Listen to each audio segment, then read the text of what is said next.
सर्वशक्तिमान परमेश्वरका वचनहरूको वाचन संग्रह।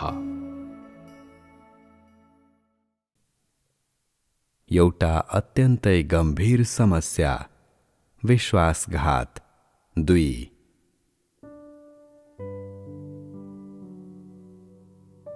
मानिसको स्वभाव मेरो सारभन्दा धेरै फरक छ, किनकि मानिसको स्वभाव पूर्णतया शैतानबाट उत्पन्न हुन्छ।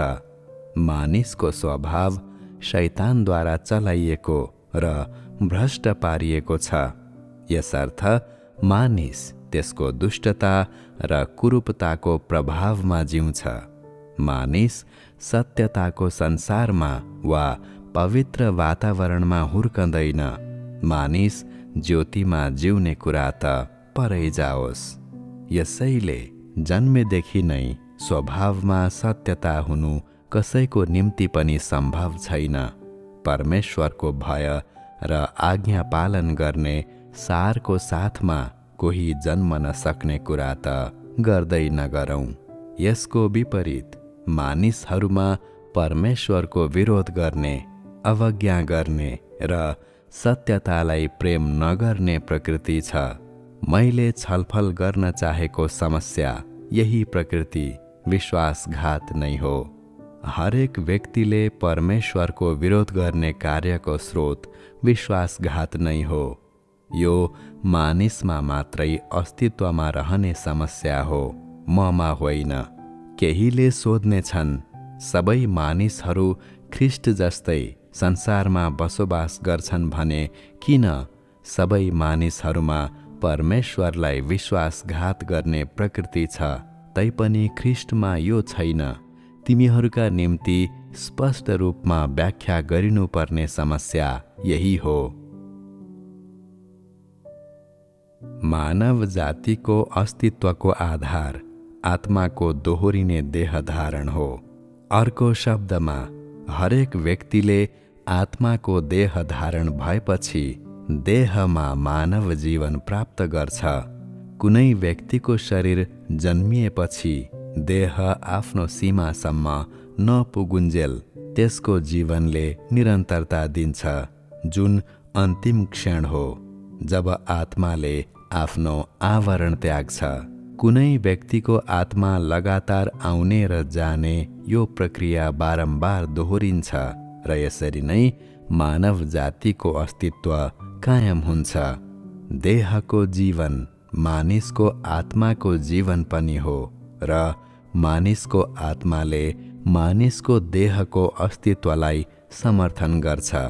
यसको अर्थ हो, हरेक व्यक्तिको जीवन तिनीहरूको आत्माबाट आउँछ र जीवन देहमा अन्तर्निहित हुँदैन। यसैले मानिसको स्वभाव देहबाट नभई आत्माबाट आउँछ। हरेक व्यक्तिको आत्मालाई मात्रै तिनीहरूले कसरी शैतानका परीक्षा, कष्टहरू र भ्रष्टताको अनुभव गरेका छन् भन्ने कुरा थाहा हुन्छ। यी कुराहरू मानिसको देहको निम्ति अज्ञात छन्। यसैले मानव जाति अनजानमा अझै अँध्यारो, अझै घिनलाग्दो र अझै बढी दुष्ट बन्छ।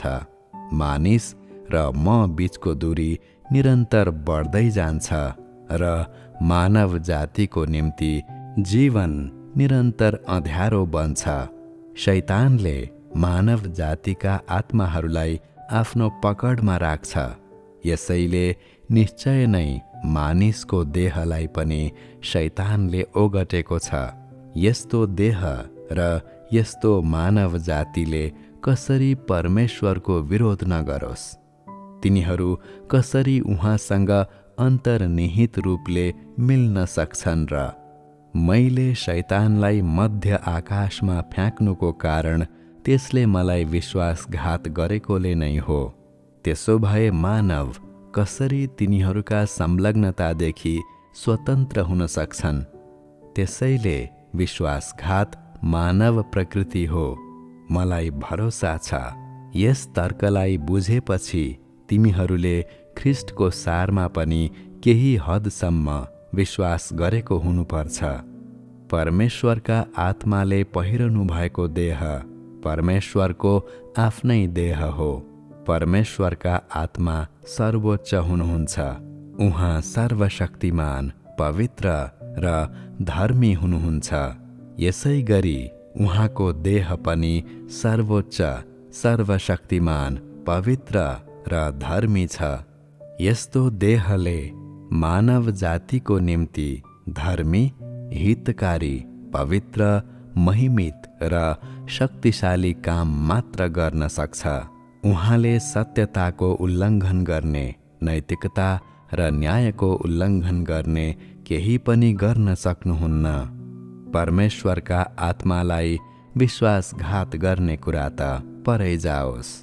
परमेश्वरका आत्मा पवित्र हुनुहुन्छ र उहाँको देहलाई शैतानले भ्रष्ट पार्न सक्दैन। उहाँको देहको सार मानिसको देहभन्दा फरक छ, किनकि शैतानले मानिसलाई भ्रष्ट पारेको हो, परमेश्वरलाई होइन। शैतानले परमेश्वरको देहलाई कदापि भ्रष्ट पार्न सकेन।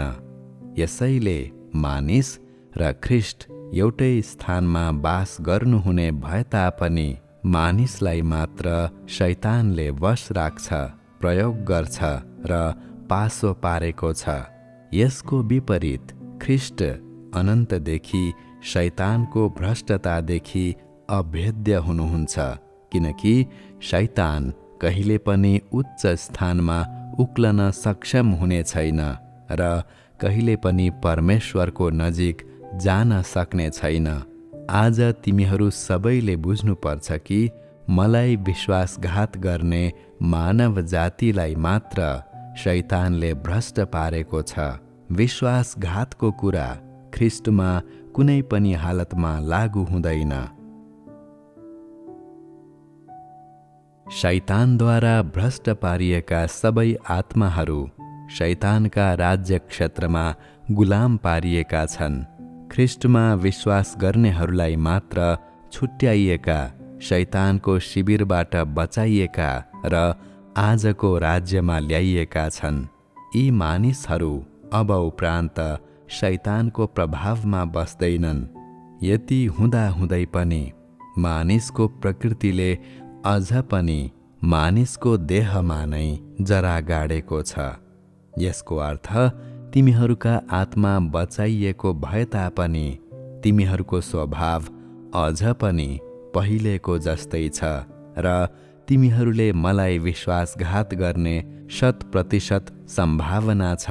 यसैले मेरो काम लामो समयसम्म रहन्छ, किनकि तिमीहरूको प्रकृति जिद्दी छ। अहिले तिमीहरू आफ्ना कर्तव्यहरू निर्वाह गर्ने क्रममा तिमीहरूको क्षमताले भ्याएसम्मको कठिनाइहरू भएर गइरहेका छौ। तैपनि तिमीहरू हरेक मलाई विश्वासघात गर्न र शैतानको राज्य क्षेत्रमा उसको शिविरमा तिमीहरूका पुराना जीवनमा फर्कन सक्षम छौ। यो निर्विवाद तथ्य हो। त्यसबेला तिमीहरूले अहिले गरे जस्तै मानवताको भाग वा मानवको जस्तै स्वरूपलाई प्रस्तुत गर्न तिमीहरूको निम्ति सम्भव हुने छैन। गम्भीर अवस्थाहरूमा तिमीहरू नष्ट पारिनेछौ र यो भन्दा बढी कहिले पनि देह धारण गर्न नपाउने गरी अनन्तको निम्ति नष्ट पारिनेछौ। हदैसम्मको दण्ड पाउनेछौ। तिमीहरूका अगाडि रहेको समस्या यही हो। म तिमीहरूलाई यस तरिकाले सम्झाउँदैछु ताकि पहिलो कुरा मेरो काम व्यर्थमा नजाओस् र दोस्रो कुरा ताकि तिमीहरू सबै ज्योतिको दिनहरूमा जिउन सक। वास्तवमा मेरो काम व्यर्थमा छ कि छैन भन्ने कुरा सबैभन्दा महत्त्वपूर्ण समस्या होइन। तिमीहरूले सुखी जीवन र अद्भुत भविष्य प्राप्त गर्न सक्षम हुनु चाहिँ महत्त्वपूर्ण छ। मानिसहरूको आत्मा बचाउनु मेरो काम हो। यदि तेरो आत्मा शैतानको हातमा पर्यो भने तेरो शरीर शान्तिमा जिउने छैन। यदि मैले तेरो शरीरको रक्षा गरिरहेको छु भने तेरो आत्मा पनि अवश्य नै मेरो हेरचाहमा रहनेछ। यदि मैले तँलाई साँच्चै घृणा गर्छु भने तेरो शरीर र आत्मा एकैचोटि शैतानको हातमा पर्नेछन्।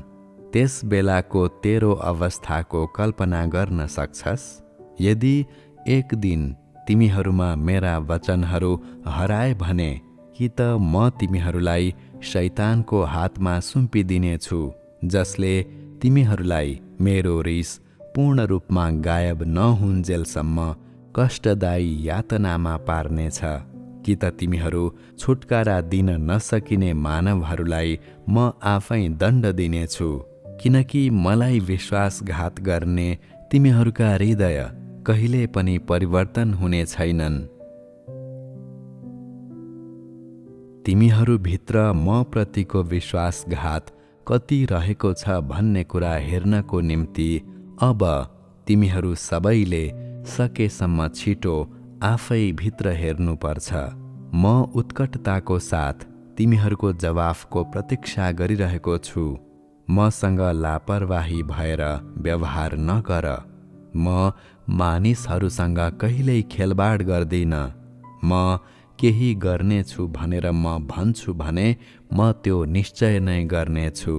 म आशा गर्छु तिमीहरू हरेकले मेरा वचनहरू गम्भीरतापूर्वक लिनेछौ र तिनीहरूलाई विज्ञान उपन्यासको रूपमा सोच्ने छैनौ। म तिमीहरूबाट ठोस कार्य भएको चाहन्छु, तिमीहरूका कल्पनाहरू होइन। अब तिमीहरूले मेरा देहाय बमोजिमका प्रश्नहरूको जवाफ दिनुपर्छ। 1. यदि तँ साँच्चै नै सेवाकर्ता होस् भने के तैँले लापरवाही वा नकारात्मकताको कुनै तत्त्व बिना निष्ठावान भएर मेरो सेवा गर्न सक्छस्? 2. मैले तेरो कहिले पनि सराहना नगरेको कुरा यदि तैँले पत्ता लगाइस् भने के तैँले अझ पनि अडिग भएर आजीवन मलाई सेवा पुर्याउनेछस्? 3. तैँले धेरै प्रयत्नहरू गर्दा गर्दै पनि यदि म अझ तँप्रति उदासीन नै छु भने के तैँले यस अस्पष्टताका बीच मेरो निम्ति निरन्तर काम गरिरहन सक्नेछस्? 4. तैँले मेरो लागि खर्च गरेपछि यदि मैले तेरा ससाना मागहरू पूरा गरिन भने के तँ मसँग निरुत्साहित र निराश हुनेछस् वा अझ क्रोधित भएर गाली गर्नेछस्? 5. यदि तँ म प्रति धेरै प्रेम राख्दै सधैँ निष्ठावान रहिआएको छस् तथापि तैँले बिरामी, गरिबी र तेरा मित्र तथा आफन्तहरूबाट त्यागिएको पीडाको कष्ट भोग्छस् वा तैँले जीवनमा अन्य दुर्गतिहरू सहिस् भने के म प्रतिको तेरो निष्ठा र प्रेम अझ पनि निरन्तर रहनेछ? 6. यदि मैले गरेको कुरा तैँले तेरो हृदयमा कल्पना गरेका कुरासँग मेल खाएन भने तेरो भावी मार्गमा तँ कसरी हिँड्नेछस्? 7. यदि तैँले प्राप्त गर्ने आशा गरेका थोकहरू प्राप्त गरिनस् भने के तँ निरन्तर रूपमा मेरो अनुयायी हुन सक्छस्? 8. यदि तैँले मेरो कार्यको उद्देश्य र महत्त्वलाई कहिले पनि बुझेको छैनस् भने के तँ मनोमानी तवरले निर्णयहरू नगर्ने र निष्कर्षहरू ननिकाल्ने आज्ञाकारी व्यक्ति बन्न सक्छस्? 9.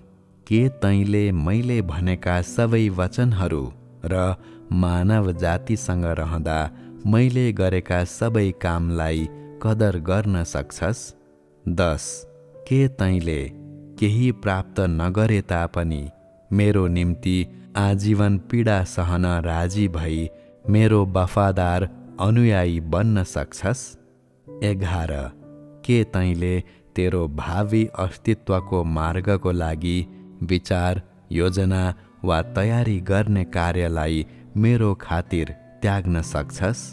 यी प्रश्नहरूले तिमीहरूको निम्ति मेरा अन्तिम आवश्यकताहरूलाई प्रतिनिधित्व गर्छन् र तिमीहरू सबैले मलाई जवाफ दिन सक्नेछौ भन्ने मेरो आशा छ।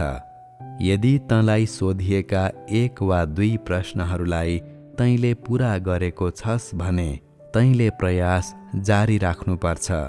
यदि तैँले यी आवश्यकताहरूमध्ये एउटैलाई पनि पूरा गरेको छैनस् भने तँ निश्चय नै नरकमा फालिने किसिमको व्यक्ति होस्।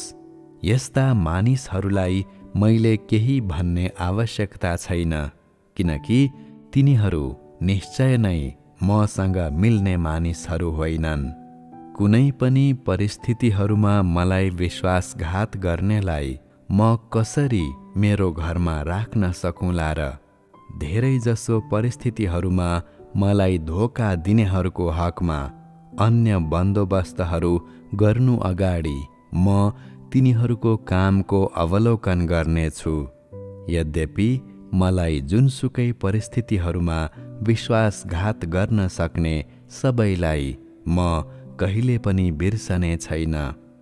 मेरो हृदयमा म तिनीहरूलाई सम्झनेछु र तिनीहरूका दुष्ट कामहरूको बदला लिने मौका पर्खनेछु।